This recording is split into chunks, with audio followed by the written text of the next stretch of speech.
I mean, again, I'm going to do what I did before. Get ready. Your churches, people in your town, your friends. I'm going to contact each and every one of them again. Each and every one of them again. I am happy, very happy to go to war and go back in the depths of fucking madness and insanity. I've done it before, fucking, and I'll do it again. I'll do it all day, Bob.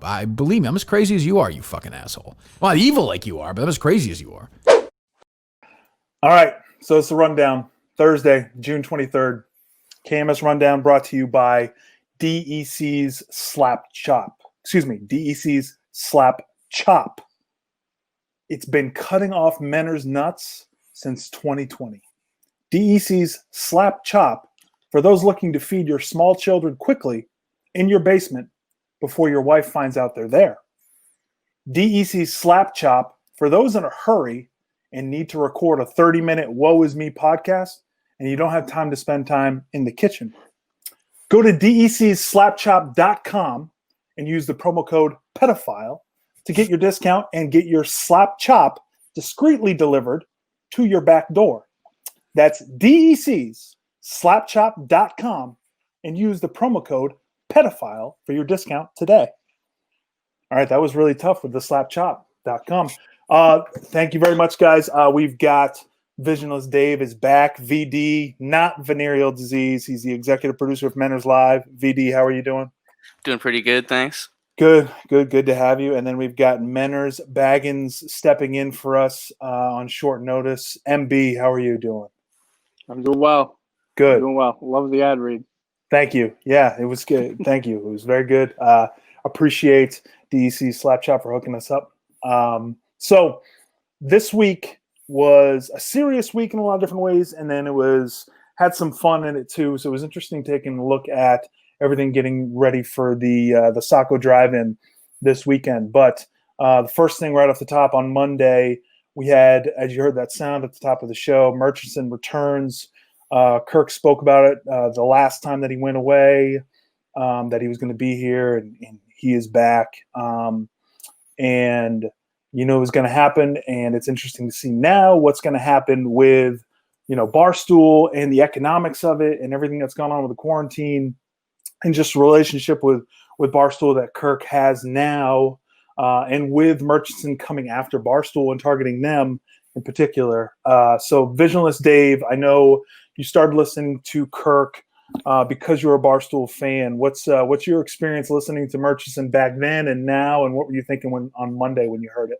Well, yeah, I think we obviously all knew it was coming. It was just a matter of when, and kind of, at least for me, my spidey sense started going off as soon as we saw that he lost that court case. It was like, okay, he's going to have some more free time on his hands. Like, who's he going to go for next? And obviously Kirk's at the top of his list, but it seems like he's kind of starting to expand it broader against Barstool in general, which I think could lead to a couple interesting things. Right. I mean, I definitely think he's involved in that Resist Barstool account that's been leaking stuff. I don't think he's running it, but I think it would be crazy to say that he hasn't at least aligned with them or contacted them or supported them or used their content, in his own emails. So there's definitely a link there. I don't know how great his timing is. I think if he starts coming after Barstool now, I think he picked a bad time because he's going to get a Dave Portnoy who seems to be like out for blood right now. Like, I think, we've had all these issues internally at Barstool the past few weeks that we've been able to watch. And, you kind of got to see some of the irritability of Dave, and, loyalty's at an all-time high for him. And I think if he starts going after Dave specifically or Barstool, it could lead to some interesting content. I mean, obviously, I think I would like for him to disappear, just because I know that it's a strain on Kirk's mental health. He's Right. mentioned it. It's got to eat away at him a lot, just because this guy has, been trying to ruin his life for years, and he destroyed EEI. So I'm sure that gave him some confidence, but I would imagine he just lost his court case. So he's a little frustrated. Before that, he had to deal with the vigil, which I'm sure scared him.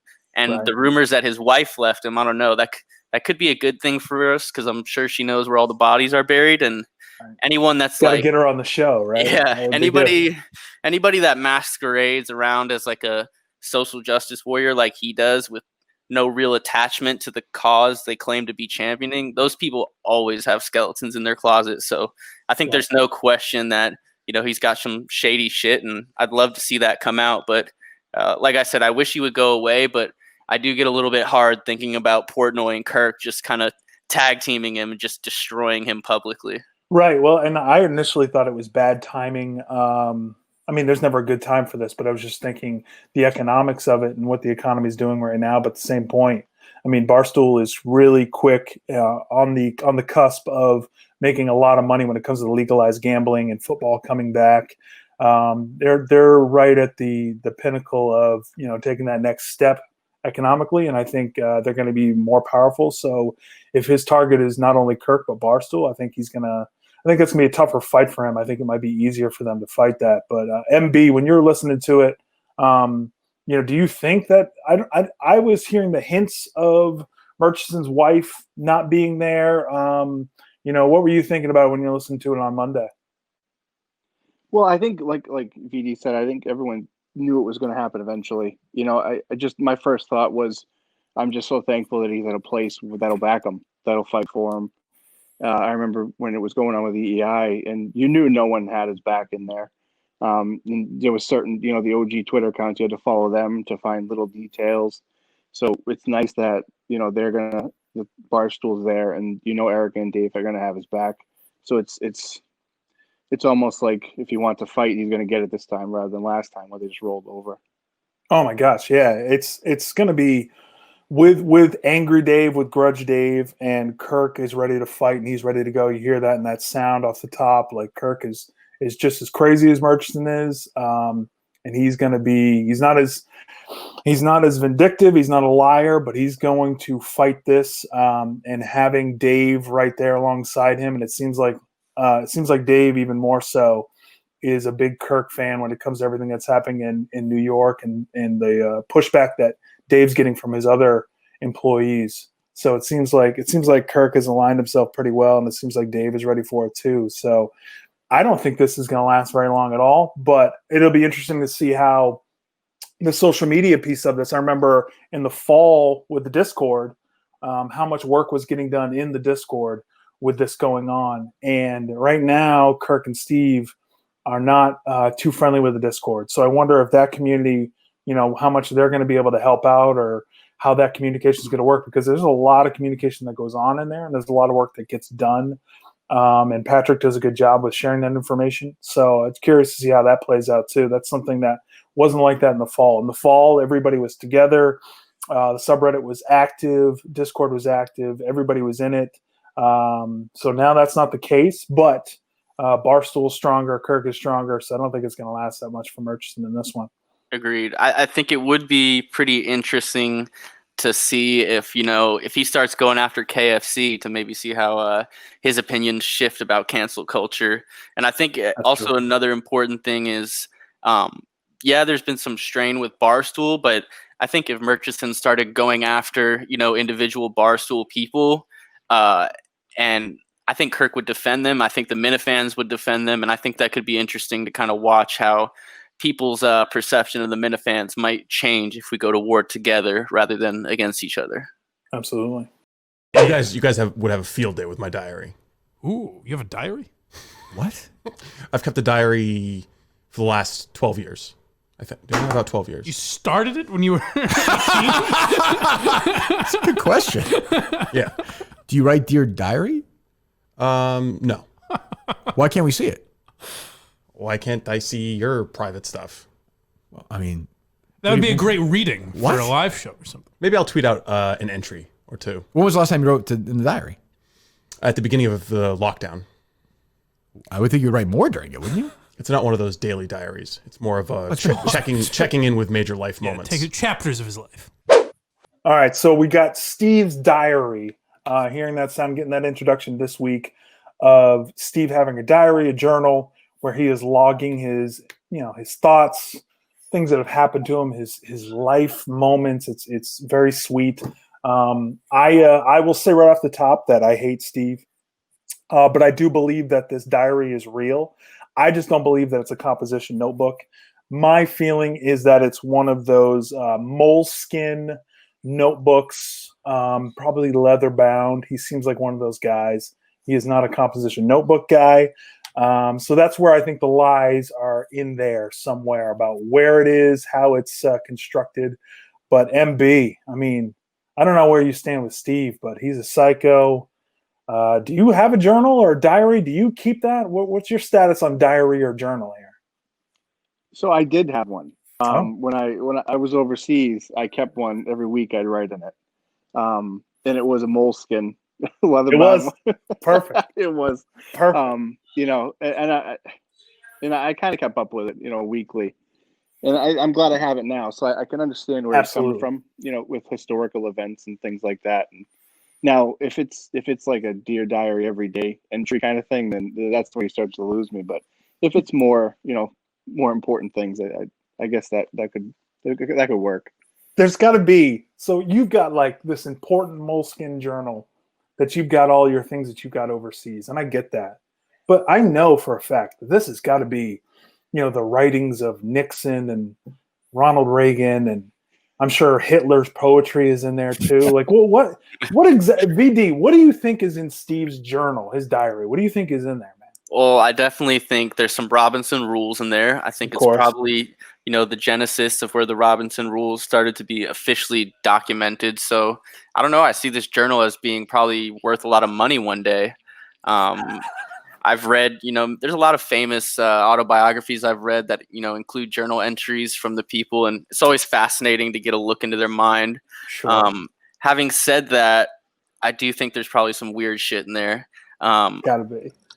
Definitely a lot of like reflections on life, definitely a lot of goals, maybe some, poetry in there. But honestly, overall, I don't think it's that weird of a move. I mean, I've kept a diary before, definitely not in the Dear Diary sense of the word, but sure, maybe some, ideas for an art project or, just thoughts, maybe things I'll tell my firstborn child, stuff like that. So I don't fall too far from the tree with Big Steve here.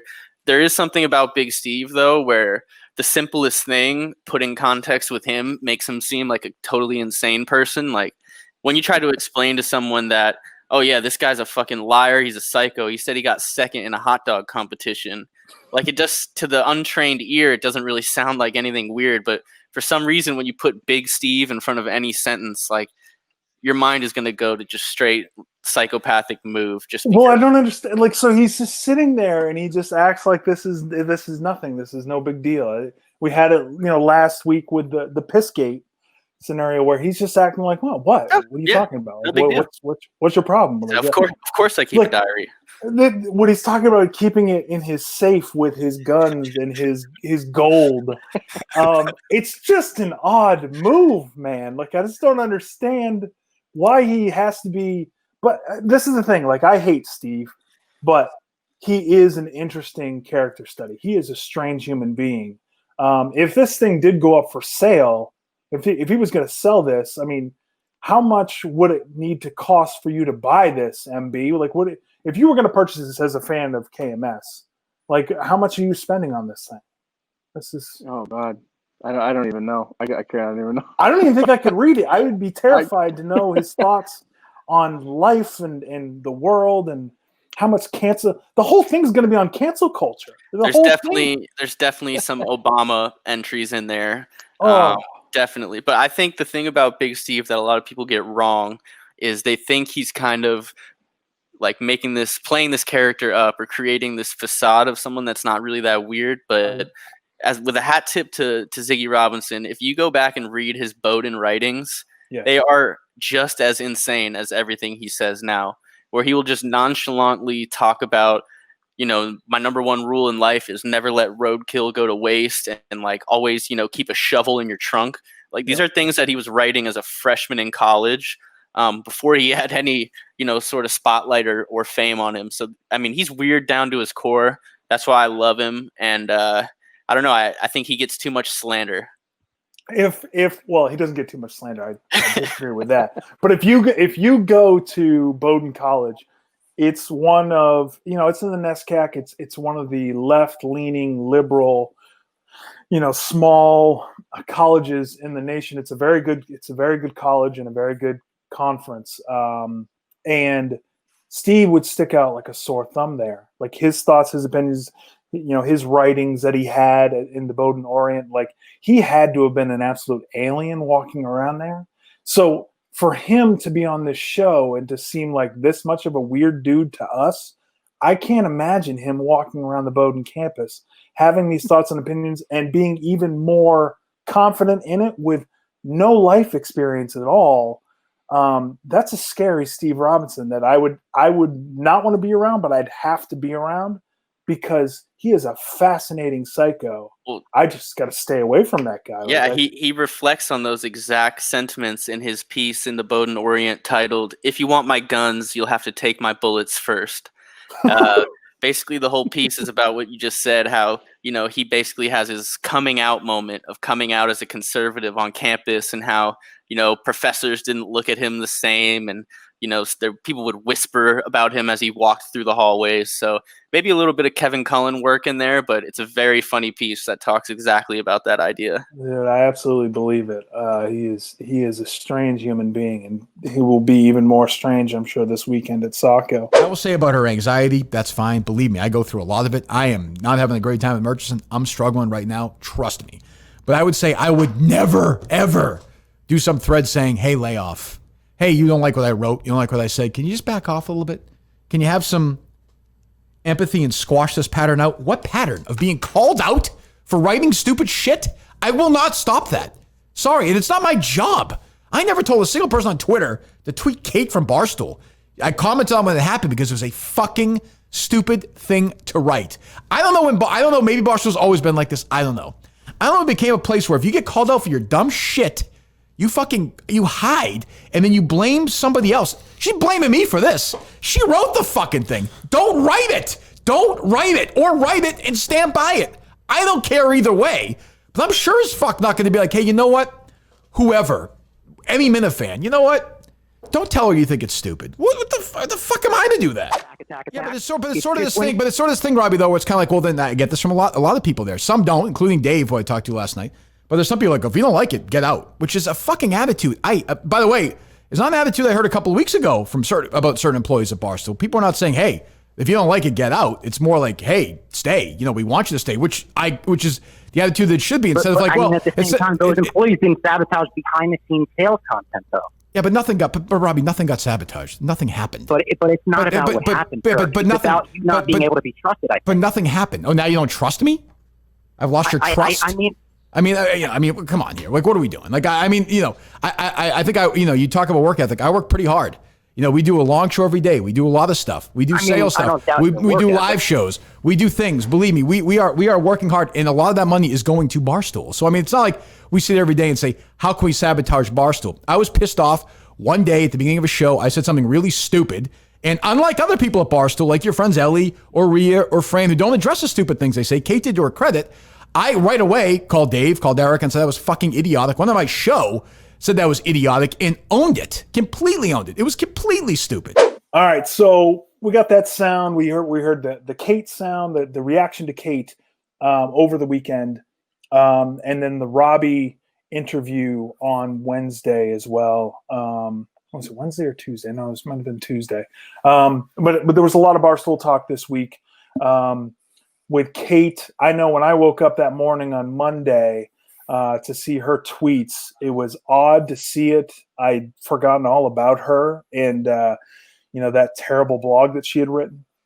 So for me, it was interesting to see how much that she struggled with the Minifans, and not even a Minifan. I mean, it was just Turtle Boy that was doing it, and how much she struggles with it. And it was good that Kirk had that conversation. I just wish she came on the air like Robbie did, because I think that was really, really good for him to do that. And I wish more of them would do it. My biggest thing with that is I wish Portnoy could just force them all to do that, because there's these great content moments where you could have them come on, not just Kirk's show, but if Kirk's got an issue with somebody, he'd go on their show, and it's a great money-making tool where it's going to be great content where you can get paid instead of just sniping at each other back and forth on Twitter. But for VD, with the Kate situation, I know you've been following Barstool. when you see her getting dragged and then Kirk just absolutely crushing her, rightfully so, what are you thinking when you're listening to that on Monday? I had the same kind of reaction as you when the tweets originally came out. I was kind of caught off guard by it and a little bit surprised because I didn't think that we had really been going after her that hard. No. But after hearing Kirk talk about his conversation with her on the show and hearing what she said on her show on the Zero Blog 30 Sirius show, I kind of understood it all. And to be honest, I think she probably handled it the best that anyone has handled it yet. You know, all the obvious things aside, like she wrote a terrible blog post that not only Minifans were crushing her for, there was a lot of stoolies on there absolutely destroying her on it. You know, she admitted she rushed it, and she admitted that, you know, there was a lot of hate coming as a response, but it had started to die off, and then she completely just reignited it with those tweets. But honestly, I think it was good to see her kind of just get vulnerable and say, you know what, like, this bothered me. It probably shouldn't, but it does. And so, you know, when I'm bothered by things, I say it. And I think that's completely the right approach to like handling the situation. I think it's also worth noting that when she wrote that piece, you know, other people we've battled with in the past, like K Marco and Ellie, they've disappeared off Twitter like immediately after for 2 or 3 weeks. She was tweeting right through it, just like, you know, acknowledging the hate she was getting, not really fighting back. I don't think that's her style, but kind of just, you know, absorbing it. And, you know, honestly, I would love if everybody came on the show. I'm glad Portnoy doesn't require it, just because I think his like motto of letting people do whatever they want, it has to be consistent. So it has to extend through that. It would be great content, and I think people do benefit from coming on like Robbie did. But I don't know if forcing them would be great. As far as Robbie goes, I'm glad he came on. I'm a little tired of the suck fest that anyone gets anytime they come on the show. Yeah. It's like it's basically congratulating someone for not being a complete coward, or it's low like, expectations. You're not wrong. Like it's the low expectations of somebody actually coming on the show. It's basically saying like you're better than Jamel Hill, which is, you know, whatever. Right. Congratulations. But I'm glad he did, and you know, he has his one point he tries to cling to about Kirk, you know, sabotaging advertising, which isn't even really a legitimate point. But, you know, coming out of it, I would say he's probably been getting a lot less shit on Twitter. And I'm sure most Minifans kind of look at him differently. And, you know, it's kind of a thing of the past. I think where things get out of control is when people pull the Ellie or the K Marco and they just vanish and they hide and they go to Portnoy and they complain. Yep. It's just like not the adult way to handle things. And I do think it's worth noting. It's funny that there's this reoccurring trend of Barstool people who hate Kirk. You know, suddenly they call him for the first time and they're like, wow, he's actually kind of a nice guy, and he was very fair, you know? So that's a very interesting trend to keep your eye on. You know, well, it's working too. I'll tell you, as somebody who considers himself a Minifan and a stoolie, it's working when it comes to the stoolies too, because these are two characters that, at least from what I can tell from the subreddit on Barstool subreddit, you know, they're not particularly popular with the other stoolies too. So this is a good argument for Kirk to have, and it's really bringing in a lot of people compared to what it was last year around this time with the subreddit on Barstool. They couldn't stand Kirk, but it's totally different now with the stoolies there. And I know MB, I know you're an old school listener from the WEI days. So, you know, with everything what you're seeing with these kids and how Kirk has to handle it, I know the frustrating part for me was, you know, Kate talking about how Kirk had to manage his fans, which for me, it's like it's personal responsibility. People are going to act however they act online. But when you're listening to these kids complain about Kirk, what are you thinking? Oh, see, I disagree. I think Kate handled it awful. Like that pathetic tweet that she sent out was the most awful thing. You can't have a stick of this Marine and I'm a tough guy, but then you get triggered by a couple tweets and you're a personality on Barstool. And I feel like a lot of her tweets weren't even about that. They were deflecting because her friends were getting attacked. It had nothing to do with her. You know, she picked Turtle Boy, I think, for a reason. I don't think that was just a random person that she replied to. I think she did research on it. She's a smart person. She knew what she was doing with that tweet, you know, and just the pity, the woe is me that in that tweet was just, it was so sad. And you definitely do have to take into account, you have to separate the mental health issues that she said she was dealing with, and then you have to look at it in a vacuum, because if she's not open about those issues, then how is anyone going to, relate those to responding? Right. Yeah, I think after that, she did well. Yeah, I don't totally disagree. I think the tweets were a bad look, but I think her reaction from the tweets on was as good as she could have handled it. But yeah, I agree that the origin of those tweets, it was like totally unnecessary and admittedly, re-stoke the fire over everything. Well, and my thing for it is like, and I think I said this last week, is if you're gonna write it, just as Kirk said, just write the fucking thing and stand by it. Oh, or don't. Right. And your thing can't be military. Write a pro-Chinese blog, and then think that there's not going to be any blowback, especially with what's going on now. Right. And when you refer to it as not great, like it just doesn't. But if you are, again, you press publish, and then you had, the second edition where you had your corrections, but just stand by it. Just be about it and go on Kirk's show and defend it, or not and defend it, and defend it on your show. But it seems like she wrote it, got blowback, she stayed on Twitter, but she didn't really address it, and then all of a sudden late night just blows up, and then at least she called Kirk, had that conversation, and I think she really did a good job of addressing it on her show. But I just don't understand why even write the fucking thing if you're not ready for that fight. Well, what really your silence. Right. What really shows here too, other than like the blog writing, bad decision, bad tweets, is this seems to be this like virus of, they addressed it on the show, the Minifan boogeyman that goes around Barstool, where every negative comment that people at Barstool are receiving on their Twitter or social media, they're just kind of like automatically attributing it to Minifans, which is kind of this weird habit that's been formed over there. Right. And I've monitored the Kate stuff a lot just because the response was so big when she initially wrote it. Like a lot, like I would say the majority of those people that were ripping her were not Minifans. There was a lot of right-wing people doing it, obviously. But there seems just to be this pattern of, people at Barstool attributing every negative comment they get to Minifans, which is kind of weird.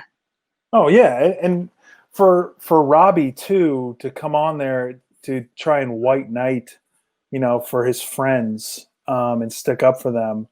It just, to me, even like with KFC's comment that Kirk mentioned, like, why do you even care what Ellie Schnitt says? It's like, well, what do you care if I care? Like, I don't understand. Yeah. Like, she has an opinion. She's wading into the waters of Black Lives Matter. Well, like, Kirk's going to address that. He's going to talk about that. He's not going to talk about, her dating life or, whatever the makeup periscope that she's doing. But if she's going to wade into these waters, she needs to expect, and rightfully so. I was surprised to hear KFC say that because, why shouldn't Kirk care about this? Why shouldn't all of them care about it?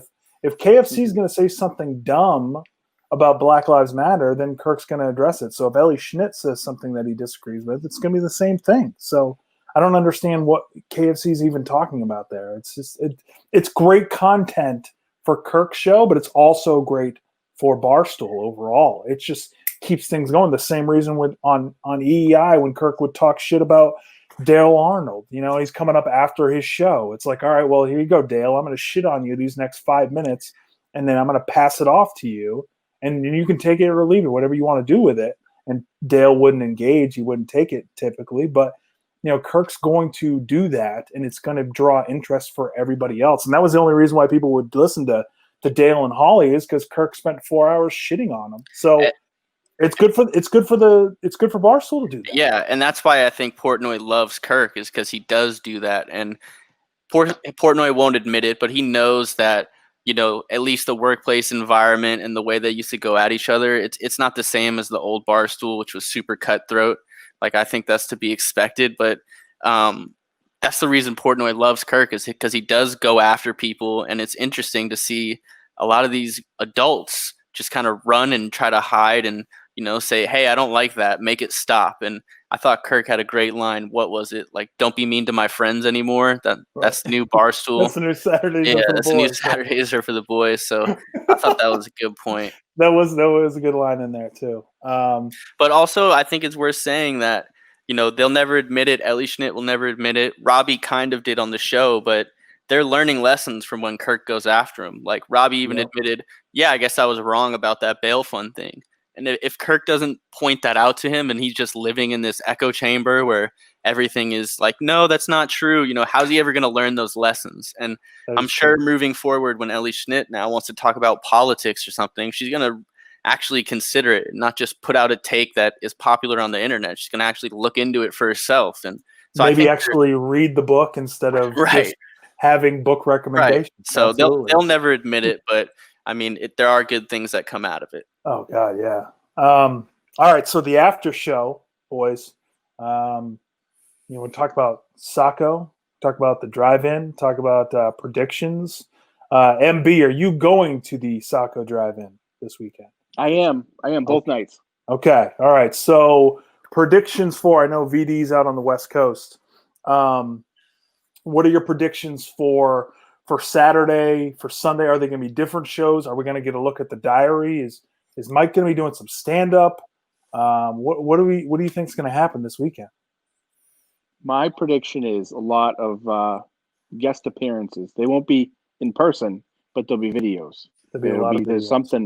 There's some element of that. Yeah, I think because Big Cat has been talking about that, right? Did he hint at that? I think he did. Okay. Yes. Yeah. That'd be cool. Oh, I'm excited. It's going to be an absolute shit show. Whenever people are rolling in, I know I'm going to be getting there around 6:30, trying to sneak in as best I can. So if I can get in there at the same time Kirk is, I think that's a pretty good way to sneak in. Oh yeah. And just kind of walk around. And I don't think there's going to be any social distancing. This thing is going to be the hub. This is going to be the coronavirus spike right here. Like, I wish we could have the map with the red dots, just seeing where everybody else is going to. This is all coming into the state of Maine. I don't care, man. This thing is going to be too much fun for me to worry about that shit. I think it's a calculated move to build up herd immunity within the Minifans. There you go. Yeah, that's true. So that's the worst case scenario. But I don't know. I think I obviously wish I was going. I think the show will be great. There definitely will be some surprises. I wouldn't be surprised if there's maybe a musical performance or two. Right. I think you're right. Menners Baggins about maybe some videos kind of similar to the 5K broadcast where Steve, kind of put that together, which was great.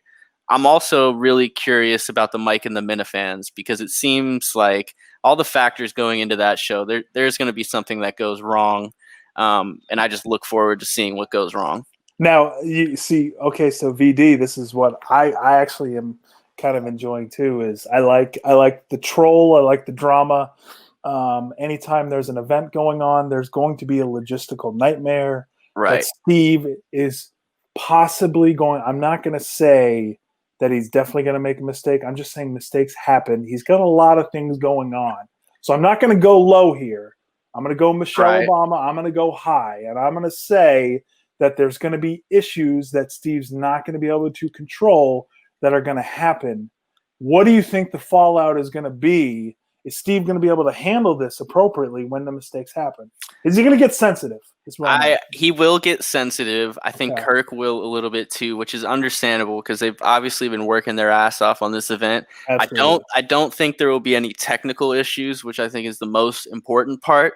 But anytime you're doing a live event, there's going to be something messed up with the parking or there's going to be a food truck issue. Right. Yeah. I hope there's pizza problems. That's all I want. I want more pizza problems just to be able to talk about it. But those seems to be the things that make Minifan events so great. Like, you don't go to Maine to do a show at a drive-in for it to like run smoothly like it's a show at the Wilbur. I think it adds character to the events. There will definitely be a lot of characters at the event.